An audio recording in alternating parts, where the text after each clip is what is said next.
बाबा रामपाल कहते हैं कि यह सत्यार्थ प्रकाश नहीं अपितु सत्यानाश प्रकाश है।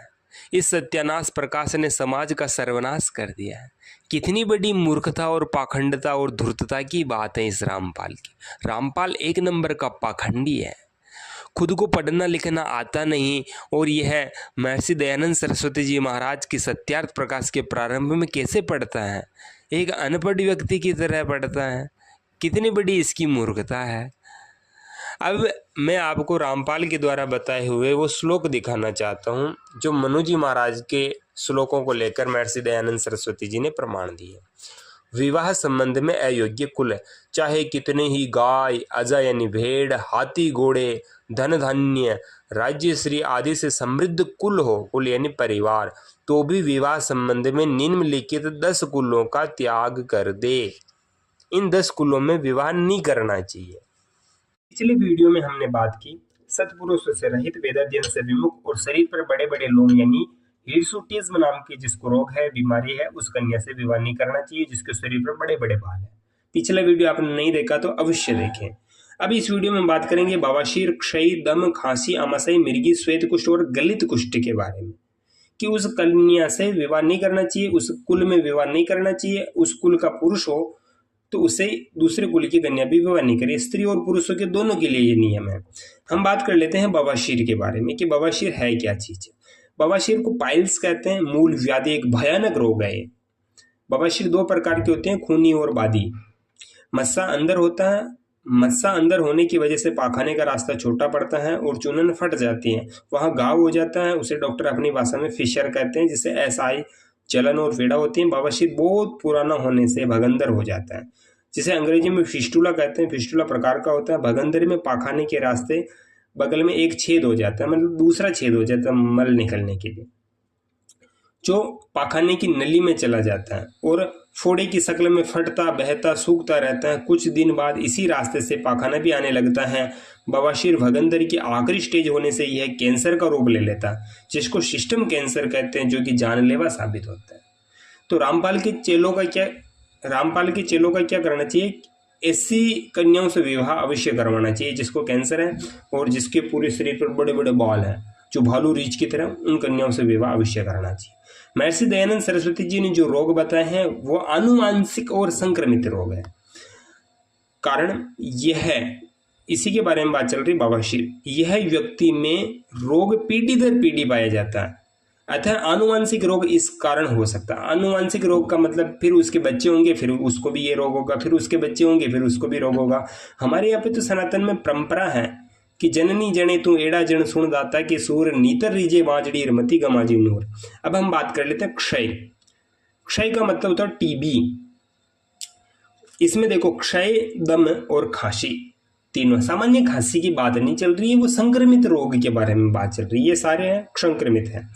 एक सामान्य कई घटनाओं में घातक संक्रामक बीमारी है जो माइक्रोबैक्टीरिया, सामान्यतः माइक्रोबैक्टीरिया तपेदिक के विभिन्न प्रकारों के कारण होती हैं। क्षय रोग सामान्य रूप से फेफड़ों पर आक्रमण करता है, किंतु यह शरीर के अन्य भागों को प्रभावित कर सकता है। यह श्वास के माध्यम से जब फैलता है, यानी कि एक दूसरे से फैलता है। अभी 1-2 साल पहले आपने एक आंख की बीमारी सुनी होगी, जो एक आंख को देखते ही दूसरे आंख में वो बीमारी आ जाती थी, कुछ कंजक्टिवाइटिस पता नहीं कुछ कहते थे उसको। जब लोग सक्रिय टीबी संक्रामक से ग्रसित खांसी, छींक, ये टीबी वाली खांसी की ऋषि दयानंद जी ने कहा है। और दमा भी वही है, श्वास चढ़ना, किसी अन्य प्रकार से श्वास के माध्यम से अपना लार संचारित कर देते हैं। अधिकतर संक्रामक स्पर्शोन्मुख भीतरी होते हैं, मतलब स्पर्श करने से वो दूसरे में रोग आ जाते हैं। तो फिर रामपाल के चेलों का इन कन्याओं से विवाह अवश्य करवाना चाहिए और रामपाल की कन्याओं को भी इनसे विवाह करवाना चाहिए, ताकि इनके रामपाल के चेलों के भी रोग फैले, क्योंकि फिर इनको हॉस्पिटल की जरूरत नहीं पड़ती है। रामपाल को भी दस्त लग जाती है, वो हॉस्पिटल जाता है। मेरे पास वो अखबार की न्यूज है, वो भी मैं दिखा दूंगा आने वाले भविष्य में। पर रामपाल के चेले कहते हैं भक्ति करने से सारे रोग कट जाते हैं, ये उनकी मूर्खता है। और मैं अगर कोई शब्दों में गलती कर देता हूँ, मैं तो मनुष्य हूँ, सामान्य, पर मैं रामपाल थोड़ी हूँ जो पूर्ण ब्रह्म परमेश्वर है। वो गलती नहीं करना चाहिए ना। मैं तो कहता हूँ मैं मनुष्य हूँ, मेरे से गलतियां होती हैं। अब हम बात कर लेते हैं आमाशय के बारे में। आमाशय का मतलब केवल सामान्य रोग नहीं है, जो आनुवांशिक रोग है, आनुवांशिक या संक्रमित रोग है, केवल उसी के लिए कहा है। मिर्गी के बारे में आपके सामने ये वीडियो है, पहले ये वीडियो देख लीजिए। Epilepsy is one of the most common brain disorders, but misunderstanding, underfunding, and an acute lack of specialists leaves nearly 3 million sufferers at risk. जैसे मिर्गी के दौरे अगर छत की तीसरी मंजिल पे आ जाए, चौथी मंजिल पे आ जाए, ऊपर कपड़े सुखाने जाए कोई कन्या जो तुमसे शादी होके आई है, वो ऊपर से नीचे गिर जाएगी, फिर जिम्मेदार कौन होगा? रामपाल जिम्मेदार होगा क्या? कितनी बड़ी मूर्खता और धूर्तता है कि महर्षि दयानंद सरस्वती अज्ञानी थे। अरे कितने बड़े साइंटिस्ट को तुम चैलेंज करते हो। कितना बड़ा उनका वैज्ञानिक दृष्टिकोण था जो कहते हैं मिर्गी वाली कन्या और कुल से विवाह नहीं करना चाहिए, क्योंकि ये भी एक आनुवांशिक रोग है, ये भी परिवार में एक दूसरे से आता है। महर्षि दयानंद सरस्वती जी ने कहीं नहीं कहा है कि रोगों की निवृत्ति होने के बाद भी विवाह नहीं कर सकते, बिल्कुल नहीं कहा है। पहले रोगों की निवृत्ति करो फिर विवाह करो। जो तुम कहते हो ना कि तुम्हारी बेटी या तुम्हारी बहन के फिर ऐसा रोग हो जाए तुम उनका विवाह नहीं करोगे, अगर मेरी बेटी को कोई कैंसर है तो क्या मैं विवाह करके मूर्खता करूंगा? ऐसी मूर्खता करना धूर्त लोगों का काम है, पाखंडी और अज्ञानियों का काम। अब मैं बात कर लेता हूँ श्वेत कुष्ठ के बारे में कि श्वेत कुष्ठ क्या चीज है। कुष्ठ रोग है जीवाणु के कारण होने वाली दीर्घकालीन बीमारी है।